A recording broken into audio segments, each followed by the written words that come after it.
అనేది ఒక బ్యాండ్ వాడిని కొట్టి బ్యాండ్ లాక్కుంటారా? నువ్వు చెప్పవే అట్లా కదే. జర్నలిజం పక్కన పెట్టు. నువ్వు మంచిగా నీ ముందు నేను ప్రశ్నిస్తా. నువ్వు బ్యాండ్ వాయించడానికి తెచ్చుకున్న వాళ్ళని నువ్వు వాళ్ళని కొట్టి ఆ బ్యాండ్ వాయించేవాడి ఇంత చిన్న మనిషి నువ్వు వాడు బ్యాండ్ సామాన్ ఎత్తేసుకుంటా నీ పోలీసు నువ్వు అదే పద్ధతి. బ్యాండ్ వాడిని కొట్టడం నీ డ్యూటీయా? బ్యాండ్ వాడిని కొట్టి బ్యాండ్ లాక్కోవడం నీ డ్యూటీయా? ఏంటి చెప్తే వాడు ఏం చెప్పాడు? బ్యాండ్ వాడు ఏం చెప్పాడు? బ్యాండ్ వాడు ఎక్కడ వాడికి అంత ధైర్యం వచ్చిందా? ఒక బ్యాండ్ వాడికి అంత ధైర్యం ఉందా బాబు? పోలీసుతో పోరాడే ధైర్యం నేను పోరాడిపోగలుగుతున్నానా? మాదివులతో పోరాడిపోగలుగుతుందా? బ్యాండ్ వాడు పోరాడగలుగుతాడా పోలీస్ తోటి? ఏం బోనాలకు పిలిపించుకుంటే 4 రాళ్ళు డబ్బులు వచ్చాను వచ్చినోడు. ఈ 13 ఎకరాలు గవర్నమెంట్ ల్యాండ్ ప్రైవేట్ ల్యాండ్ అయ్యా రేవంత్ రెడ్డి గారు, హోమ్ మినిస్టర్ గారు, ముఖ్యమంత్రి గారు మంచిగా 13 ఎకరాలు కాదు ఇంత ఉందో అంతా మిగిలిన తెలంగాణ కూడా కంగారు చేసేసి అడక్కదినని తెలంగాణ 80 గజాల అమ్మోరు తల్లి గుడి జాగలు మాత్రం వదిలి ఏంటంటే అది ఒక్కటి మేము గుడి వేసుకొని తిరుగుడే ఫ్యాషనా? ఇది ఫ్యాషనా కాదు, ధర్మం ఇది. ఇది సనాతన హిందూ ధర్మం. ఇది 20 కిలోమీటర్లు అరుణాచల గిరి ప్రదక్షిణ చేసా. అది ఫ్యాషన్ కాదు నాకు, అర్థమైందా? టికెట్ రాజకీయాలు వాడి జాగ్రత్తలు పడుతున్నాయి. పార్టీ ఇస్తే చేస్తా, లేకుంటే లేదు. ఇది ముందు నాకు అది రాజా సింగ్ అయితే తమ్ముడు మంచి అది కూడా రాజకీయంగా చెప్పాలి. రాజకీయాల్లో ఉండాలా ఉండద్దా, టికెట్లో నిలబడాలా ఆయన ఇష్టం, బీజేపీ ఇష్టం. అర్థం మల్లుడు దానం చేసినప్పుడు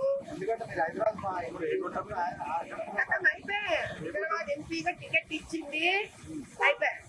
వచ్చే ఎంపీ కూడా నేను వర్షాల గురించి నేను ఎవరా చెప్పడానికి?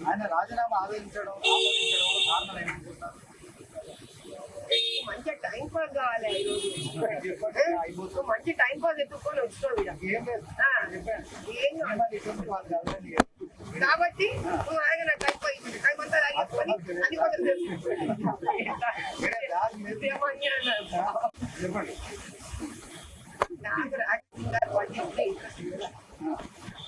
ఆయన మళ్ళీ పార్టీలో చేరినా నాకు ఇంట్రెస్ట్ లేదు, పార్టీ చెల్లిపోయినా నాకు ఇంట్రెస్ట్ లేదు, వర్షామాన మళ్ళీ ఇక్కడ తెచ్చుకున్నా నాకు ఇంట్రెస్ట్ లేదు, తెచ్చుకోకున్నా ఇంట్రెస్ట్ లేదు.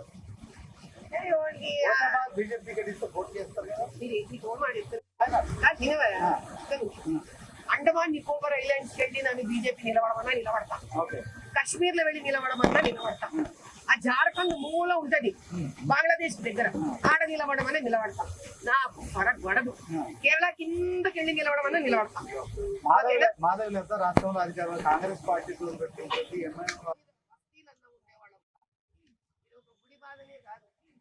బడి బాధ, గుడి బాధ, వైద్యం బాధ, ఇండ్ల బాధ, ఎప్పటికి ఏం దొరుకుతుంది. దీన్ని మాడుతున్నావు తమ్ముడు. ఫోటోలు గురిస్తాము. ఫిలిం దగ్గర నేను పోతే బాలరెడ్డి నగర్లో ముస్లింస్ ఆడవాళ్ళు ముగ్గురు, అమ్మ మేము విధవరాణం పిల్లలు లేదు, మాకు పెన్షన్ లేవు. సరే ఈ అమ్మ ఈ లెటర్ ఇచ్చి నేను అనుగుణంగా కలెక్టర్ ఏమి హిందూ ఏంటి ముస్లిం వీరవాణి కడుపు కొట్టకరాదు, వీరవాణి ధైర్యాన్ని నాశనం చేయదు. ఒక అమ్మవారు తగిన పెట్టుకొని వీరవాడి ఎందుకు పోయి మొక్కుతాడంటే ఈ రాజకీయాన్ని ఆడుకుంటున్నారు. ఇలా వాళ్ళ స్వార్థం కోసమే పంపుతాను. అమ్మవారు తగిన పోయి కనీసం అమ్మ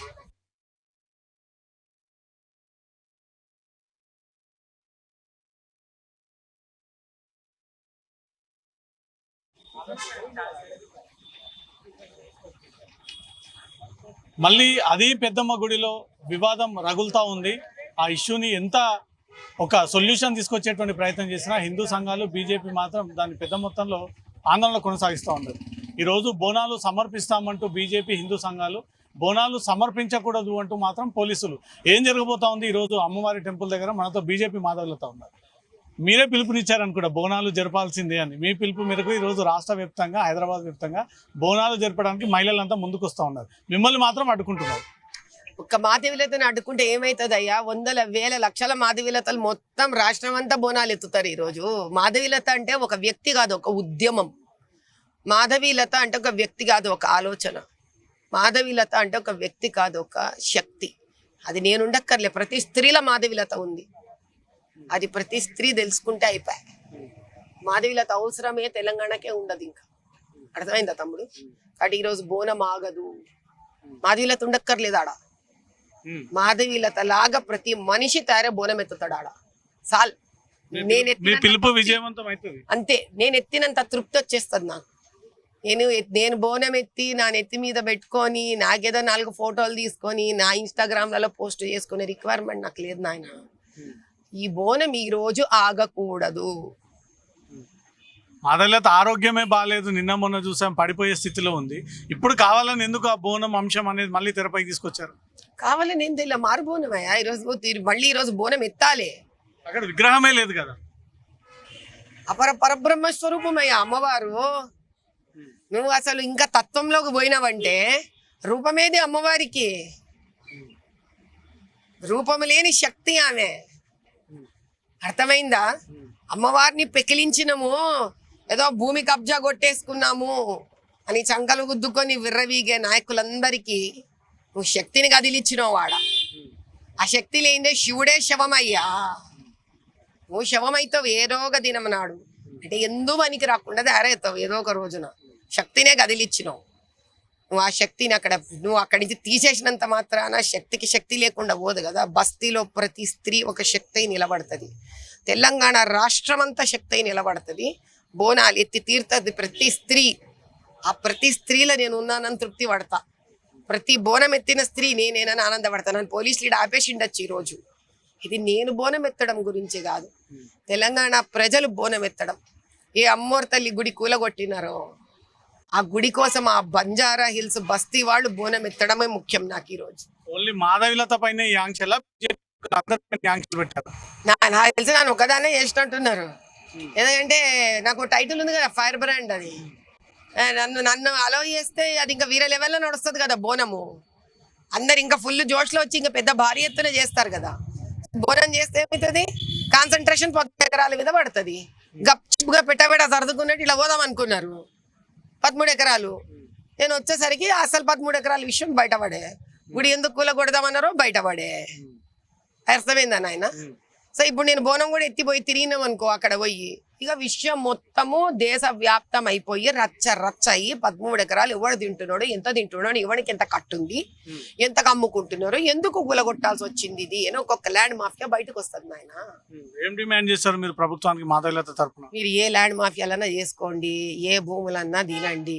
ఎందుకంటే మీరు తినేది ఆపే శక్తి ఈ రోజు గెలిపించేసుకున్నాక ఇష్టారాజ్యం భర్తుడి పట్టం ఈ రాజ్యం మీకు నడుస్తా ఉంది. ఆ గుడి వదిలిపెట్టేయండి నాయన. నేను చాలా వినమ్రతగా అడుగుతున్నా. ఒక పార్టీ వ్యక్తిగా కూడా అడగట్లే, ఒక సనాతన హిందూ ధర్మ వ్యక్తిగా. పాపం ఆ బంజారా హిల్స్ లో ఉన్న ఆ గ్రామస్తులు, ఆ బస్తీ వాళ్ళ తరపున అడుగుతున్నారు. తండ్రి రేవంత్ రెడ్డి గారు, ముఖ్యమంత్రి గారు, కొంచెమన్నా జాలి ఉంటే, మీకు హోమ్ మినిస్టర్ గారు దయ ఉంటే, ఒకప్పుడు ఏబీవీపీ నువ్వే అంటివా స్వామి, నువ్వు ఇట్లా బొట్లు పెట్టినావు కదా, నువ్వు జై శ్రీరామ్ అంటివి కదా. అన్నందుకైనా 70-80 గజాలు నీకు తెలియదా? జూబ్లీ హిల్స్ లో ఇల్లు కట్టుకుని నీకు 13 ఎకరాలలో 100 సంవత్సరాల పాత అమ్మోరు తల్లి గుడి, ఒక్క 80 గజాలు ఏందా నీకు అడ్డం వచ్చాయి? ఇచ్చేసే నాయన, ఇచ్చి. అది కూడా నువ్వు నమ్మవు రవి. నేను అది కూడా చూసిన. ఏది మీరా ఫోన్ కాయ మ్యాప్ చూసిన, టెంపుల్ మ్యాప్ చూసిన. ఆశ్చర్యం ఏం తెలుసా, ఆ గుడి సెంటర్ లో కూడా లేదు వీళ్ళకి అడ్డం కలిగిస్తుంది అనడానికి. పెరిఫరీ ఇలా చుట్టూరా ఉంటే ల్యాండ్ ఒక ఎడ్జ్ లో ఉంది, కొనాన ఉంది. నువ్వు ఆడ చుట్టుపక్కల గోడ కట్టేసుకుంటే పని అయిపోతుంది కదా. నీకు అంత కష్టంగా ఉంది. బస్తీ ఓడు నీ దగ్గర రాకూడదు, బస్తీ మనిషి నీకు కనిపించకూడదు. సరే అబ్బా, నీకు ఇష్టం లేదు, ఓకే. కనీసం నువ్వు చుట్టుపక్కల గోడ కట్టేసుకో, అయిపోయాయి కదా. నువ్వు ఎందుకు అలవ్ చేస్తలేవు? నువ్వు దాన్ని ఎందుకు ఒప్పుకుంటలేవు? ఏంది నీ బాధ? బస్తీ వాళ్ళతో నీ బాధ. నీకు గలీజ్ అనిపిస్తారా బస్తీ వాళ్ళు? నీకు ఇష్టం లేదా బస్తీ వాళ్ళు? నాకు బేసిక్ ప్రాబ్లం అర్థమైతే లేదు. ఏంది ప్రాబ్లం నీకు? 13 ఎకరాలలో 80 గజాలు తగ్గితే ఏమన్నా తేడా పడుతుందా నీ ఆస్తికి? మీరు తినే డబ్బులకు మాఫియాలకు చేసుకో. ఎవడన్నా చెప్తారా ఇట్లా? చేసుకోరా బాబు. ల్యాండ్ ఎవరిదని ఫైండ్ అవుట్ చేశారా 13 ఎకరాలు? అది కూడా తెలియదు నాయన. ఏదో ఒక రోజు గవర్నమెంట్ ల్యాండ్ అంటారు, ఒక రోజు ప్రైవేట్ ల్యాండ్ అంటారు. సరే, నువ్వు గవర్నమెంట్ ల్యాండ్ అను, ప్రైవేట్ ల్యాండ్ అను, ఒక మాట అయితే నిజం కదా. 100 సంవత్సరాల క్రితం గుడి అది. ఆ దినం ప్రైవేట్ కాదు, గవర్నమెంట్ కాదు కదా. ఎంఐఎం అధినేత ఎగురుతా ఉంటాడు కదా, 1947 వర్షిప్ యాక్ట్. మరి ఆ వర్షిప్ యాక్ట్ ఇప్పుడు ఎక్కడ వాయా అంటే నీ కాన్స్టిట్యూషన్ మీద కూడా మర్యాద లేదు. మరి నువ్వు అంబేద్కర్ జీ అని జిందాబాద్ ఎందుకు అంటావు? నీకు అంబేద్కర్ గారు అంటే విలువ లేదు. బస్తీలలో ఎస్సీ ఎస్టీలు అంటే విలువ లేదు, వర్షిప్ యాక్ట్ విలువ లేదు, కాన్స్టిట్యూషన్ విలువ లేదు. నువ్వు కాంగ్రెస్ గవర్నమెంట్, గుళ్ళు కూలగొడతావు, ల్యాండ్ మాఫియాలలో ఉంటారు. మనం ఉంటే ఉండండి ల్యాండ్ మాఫియాలో అన్నడికి ఇట్లా తల ఉంచుతా, ఇదో తల ఉంచుతా. 80 గజాలు బస్తీ వదిలేసి బోనాలు చేసుకొని బ్యాండ్ కొట్టేటోడు అనుకుంటాకు స్వామి. బ్యాండ్ కొట్టేటోడు ఎంత చిన్నోడు చెప్పు, పాపం. మాదిగ పిల్లలు వచ్చి బ్యాండ్ కొట్టుకుంటారు అక్కడ. ఈ రోజున వాడిని నువ్వు బ్యాండ్ కబ్జా చేసుకొని, వాడిని నువ్వు లాఠీతో కొట్టి, వాడిని నువ్వు బెదిరిస్తే ఏమన్నా వాడు బోనాలకి ఏదో 100 రూపాయలు వస్తాయని వచ్చినోడు. ఏంది పిచ్చుక మీద బ్రహ్మాస్త్రం కదా ఇది. పోరాటానికి బీజేపీ సపోర్ట్ ఉందా? బీజేపీ వాళ్ళందరూ అక్కడ కలెక్టర్ ఆఫీస్ దగ్గర నిలబడేదో ధర్నా చేస్తున్నారట. పోదామంటే నాకు బోనం ఎత్తడానికి లేదు. రోజుల్లో మాధవీలత తప్ప బీజేపీ నాయకులు ఎవ్వరు కనిపించలేదు. ఏమో నాయన, నేనంత ఆలోచించి భావోద్రేకంలో రాను. నేను చాలా సింపుల్ మనిషిని. వీళ్ళు వచ్చిండ్రా, వాళ్ళు వచ్చిండ్రా అనేది ఆలోచించాను. నేను వెళ్ళానా లేదా, నాకు పిలిపించినప్పుడు నేను పోయినానా లేదా, నన్ను ఎవరైనా ఫోన్ చేసి అడిగినప్పుడు నేను బస్తీ వాళ్ళ కోసం ఉన్నానా లేదా. నేను వెళ్ళినాక ఒక 10 మంది వచ్చిండ్రు అనుకో, ఫోన్లే కనీసం నేను వెళ్ళినాక 10 మంది వచ్చిండ్రు కదా సంతోషపడే మనిషి నేను. అర్థమైందా? నేను ఇన్స్టాగ్రామ్లకు ట్విట్టర్ల కోసం పనిచేసే మనిషి నేను, పర్సనల్గా కాదు. నేను పోయినాక పోయిన ఒక 10 మంది వచ్చి, ఇప్పుడు చికోటి ప్రవీణ్ వచ్చిండు, మంచిదే కదా, మంచిది కదా. తల్లి అంకల దీపక్ రెడ్డి వచ్చిండు, మంచిదే కదా. చింతల రామచంద్రారెడ్డి గారు వచ్చిండ్రు, మంచిదే కదబ్బా. ఇక ముందొస్తే నేనకొస్తేంది. బస్తీ వాడు శక్తివంత అవుతున్నాడా లేదా? కాంగ్రెస్ వాళ్ళు వచ్చి కూర్చొని ధర్నా చేస్తూ కూడా హ్యాపీగా ఫీల్ అవుతా నేను. బిఆర్ఎస్ వాళ్ళు వచ్చి ధర్నా చేస్తూ కూడా హ్యాపీగా ఫీల్ అవుతా నేను. ఎందుకు? బస్తీ వాడి కోసం. నాకు ఎవ్వరు లేరనే బాధపడే బస్తీ వాడి కోసం ఫస్ట్ మాధవక్క పోయింది. ఆమె తాత ఎంతమంది అన్నారు రాని, అరే ఇంతమంది వచ్చిండ్రు కదా పాపం, నా బస్తీవాడి కోసం వచ్చారు కదా, నా బస్తీవాడు హ్యాపీ, నా బస్తీకి ధైర్యం వచ్చింది, గుడి అవుతుంది. నా రిక్వైర్మెంట్ ఇంతే. అంతేగాని నేను మళ్ళీ ఏదో వెళ్ళిపోవాలి, నేనేదో నిలబడిపోవాలి, నాకేదో మైలేజ్ రావాలి, నాకు ఇంట్రెస్ట్ లేదు. నన్ను ఈ రోజు నుంచి అసలు పోనీయకండి, అక్కడ గుడి కట్టనివ్వండి చాలు. నాకు బస్తీ హ్యాపీయా, ఐఎమ్ హ్యాపీ. కొన్ని రోజులుగా మీరు ఇస్తున్న స్టేట్మెంట్ మీద నేను రాజా సింగ్ కూడా స్పందించారు. ఒక మహిళ నా కాన్స్టిట్యున్సీకి వచ్చి నిలబడబోతుంది, నేను స్వాగతిస్తాను, కానీ వ్యక్తిగతంగా రండి, కానీ వెనక నుంచి రాజకాలు చేయకండి అని చెప్పి రాజాసింగ్ స్టేట్మెంట్ ఇచ్చాడు. ఏమో మరి నాకేం తెలుసు నాన్న, నాకు తెలియదు, నాకు ఐడియా లేదు దాన్ని. 4 రోజుల నుంచి నాకు ఇదే నడుస్తుంది తల నిండా, ఇప్పుడు కూడా అదే నడుస్తుంది. నేను ఆయన ఇచ్చిన స్టేట్మెంట్ కూడా వినలే. ఏమన్నాడు ఆయన? ఏమన్నా నేను నిలబెట్టిందేమో బీజేపీ, నాకు తెలియదు అప్ప. నాకు అస్సలు అప్డేట్స్ ఉండవు. నాకు ఏదన్నా ఇట్లాంటిది ఎవడన్నా బాధపడుతూ బస్తీలో వాళ్ళు ఏడ్చిండ్రు అనుకో, నాకు 24/7 అదే తిరుగుతా ఉంటుంది తలకాయలో. నాకు ఆ అజెండా అయ్యేదాకా వేరే అజెండాలు రావు. ఇప్పుడు గోషామహల్ టికెట్ నిలబడడం అనేది ఒక హ్యాపీగా చేసుకొని ఒక ఎలక్షన్ ప్రాబ్లం. అది ఇది బాధలు, ఇవి పబ్లిక్ బాధపడి ఏడుస్తున్న అమ్మవారి తల్లి గుడి.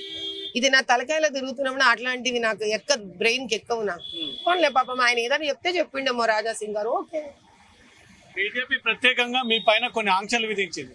పార్టీ లైన్ దాటి, పార్టీ క్రమశిక్షణ దాటి, పార్టీ అనుమతి లేకుండా మాధవీలత కానీ మిగతా బీజేపీ కార్యకర్తలు ఎవరు కూడా మీడియాతో మాట్లాడొద్దు, ఇంటరాక్ట్ అవ్వద్దు, కాంట్రవర్షియల్ క్రియేట్ చేయొద్దు అని.